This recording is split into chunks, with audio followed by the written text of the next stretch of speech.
ঈশ্বরদী উপজেলার মুলাঢুলিতে লাইনচ্যুত বুড়িমারি এক্সপ্রেস ট্রেনের বগি উদ্ধার করা হলে ৫ ঘণ্টা পর ঢাকার সাথে উত্তরবঙ্গের রেল যোগাযোগ স্বাভাবিক হয়।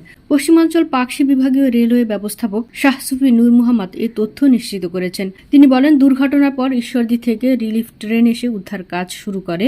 ৫ ঘণ্টা উদ্ধার কাজ শেষে সকাল ৮টা ১০ রেল যোগাযোগ স্বাভাবিক হয়। এ ঘটনায় ৩ সদস্যের একটি তদন্ত কমিটি গঠন করেছে রেল কর্তৃপক্ষ। লালমনিরহাটের বুড়িমারি থেকে ঢাকার উদ্দেশ্যে যাচ্ছিল যাত্রীবাহী আন্তনগর ট্রেন বুড়িমারি এক্সপ্রেস। পথিমধ্যে রাত ৩টার দিকে ঈশ্বরদী উপজেলার মুলাঢুলি স্টেশন থেকে ২ কিলোমিটার দূরে পৌঁছার পর ট্রেনের একটি বগি লাইনচ্যুত হয়। এরপর থেকে ঢাকার সাথে উত্তরবঙ্গের রেল যোগাযোগ বন্ধ হয়ে যায়। পশ্চিমাঞ্চল পাকশি বিভাগীয় রেলওয়ের ব্যবস্থাপক শাহসুফি নূর মোহাম্মদ বলেন, প্রাথমিকভাবে ট্রেনের চাকার যান্ত্রিক ত্রুটির কারণে এই লাইনচ্যুতির ঘটনা ঘটেছে বলে ধারণা করা হচ্ছে।